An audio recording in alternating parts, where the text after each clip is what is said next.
Anak-anak, berjumpa kembali bersama dengan Ibu Gita.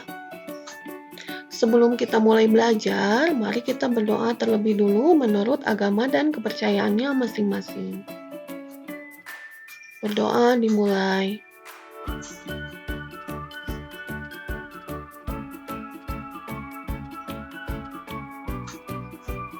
Baik anak-anak, kali ini Ibu Gita akan menjelaskan materi tentang pewarisan sifat, bagian 1.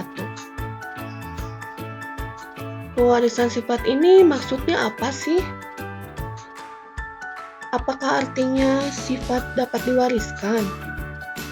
Ternyata tidak hanya harta saja yang dapat diwariskan, tapi sifat juga. Sifat seperti apa? Apakah penyabar, rajin, senang menyanyi, jujur, ataukah termasuk juga ciri-ciri tubuh seperti warna kulit, jenis rambut, bentuk hidung, bentuk mata? Nah sekarang, kamu amati ciri-ciri fisikmu, mulai dari warna kulit, warna rambut, bentuk mata, jenis rambut, bentuk hidung, tinggi badan. Kamu lebih mirip papa atau lebih mirip mama? Ciri-ciri fisik ini diwariskan melalui materi genetik dari orang tua kepada anaknya. Apa itu materi genetik? Ibu Gita akan menjelaskannya khusus untuk kalian. Pertama, cermati gambar sel berikut ini. Gambar yang kalian lihat adalah gambar sel pada hewan atau pada manusia. Adakah yang tahu alasannya mengapa sel ini termasuk sel hewan atau sel manusia? Tepat sekali. Di luar membran sel ini tidak terdapat lapisan dinding sel, yang merupakan ciri dari sel tumbuhan, sel jamur, dan sel bakteri.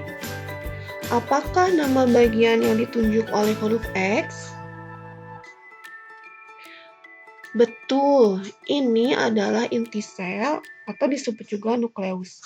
Bila kalian cermati, di dalam nukleus ini terdapat benang-benang tipis yang dinamakan kromatin.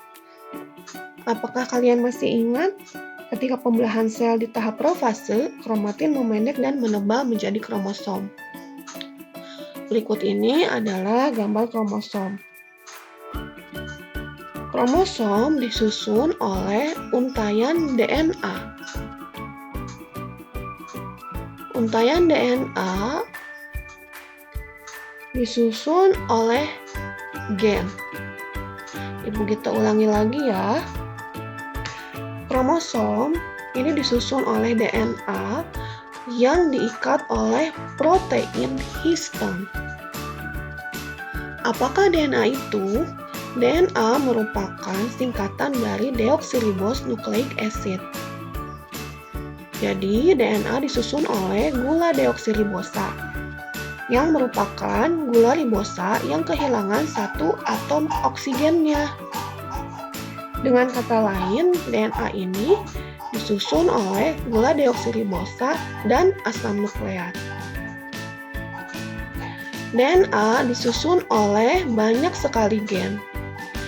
Disusun oleh gen 1, gen 2, gen 3, gen 4, dan seterusnya yang kemudian diikat oleh protein histon. Sedangkan gen adalah bagian dari DNA yang mewariskan sifat dari orang tua kepada anaknya.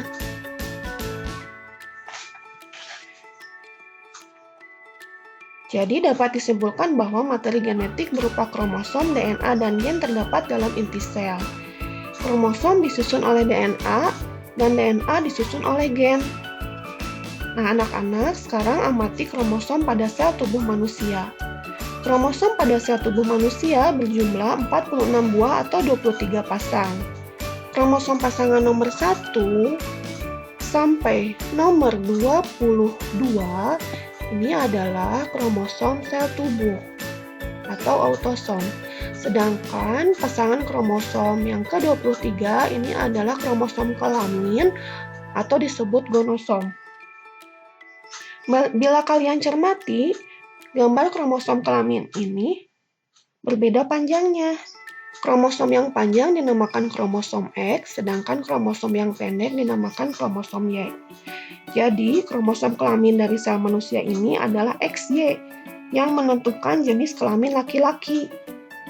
Namun, apabila kromosom kelaminnya sama-sama panjang atau sama-sama X, maka kromosom kelamin sel manusia tersebut adalah XX, yang menentukan jenis kelamin perempuan.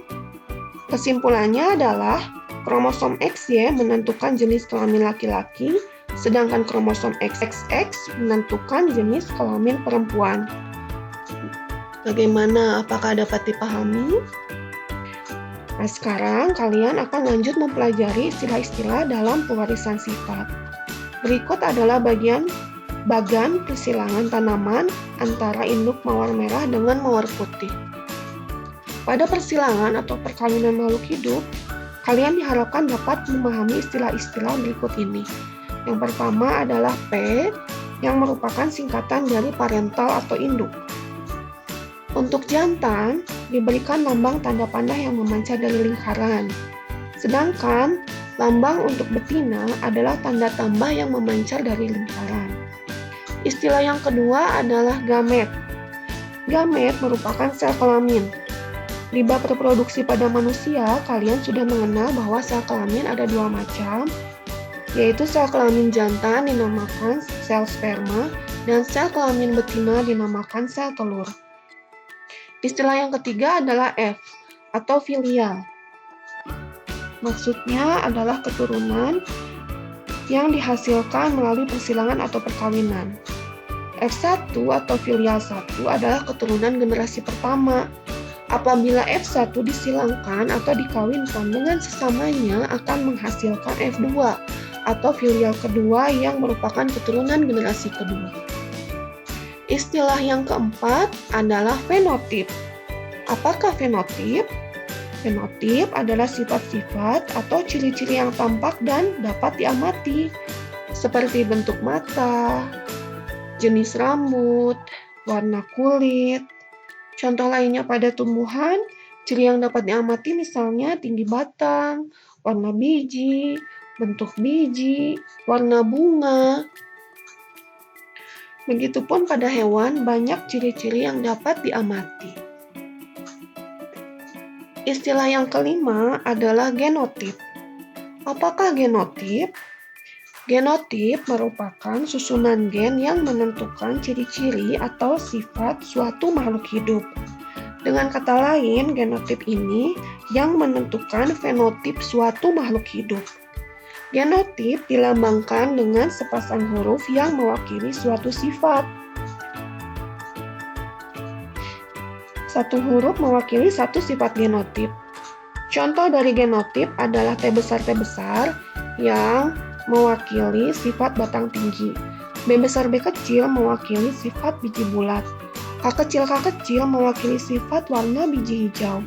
Bila kalian perhatikan, pemakaian huruf pada genotip bervariasi. Ada yang menggunakan dua huruf kapital, ada yang menggunakan dua huruf kecil, dan ada juga campuran huruf kapital dan huruf kecil. Apakah maksud penggunaan huruf yang berbeda? Tentu ada tujuannya. Huruf besar melambangkan gen dominan, yaitu gen yang menutupi gen lain. Sedangkan huruf kecil melambangkan gen resesif, yaitu gen yang ditutupi oleh gen dominan. Di bab pewarisan sifat, Ibu Gita juga akan memperkenalkan istilah homozigot dan heterozigot. Kita mulai dengan homozigot. Homozigot berasal dari kata homo yang artinya sama. Maksudnya adalah genotip homozigot dilambangkan dengan sepasang huruf yang sama-sama besar atau sama-sama kecil. Sementara itu, genotip heterozigot dilambangkan dengan satu huruf besar dan satu huruf kecil. Untuk memperdalam pemahamanmu, Ibu Gita berikan contoh genotip. T besar adalah contoh dari homozigot dominan karena melambangkan sepasang gen dominan dan menggunakan dua huruf besar. B besar B kecil adalah contoh heterozigot karena melambangkan gabungan gen dominan dan gen resesif dengan cara penulisan menggunakan gabungan huruf besar dan huruf kecil. K kecil adalah contoh dari homozigot resesif karena melambangkan sepasang gen resesif dan menggunakan 2 huruf kecil. Demikian penjelasan Ibu Gita, semoga dapat kalian pahami. Apabila kalian merasa video ini bermanfaat untuk kalian, harap berikan like, komen, dan subscribe channel Bu Gita agar channel ini menjadi lebih berkembang. Terima kasih, tetap semangat, dan jangan lupa bahagia.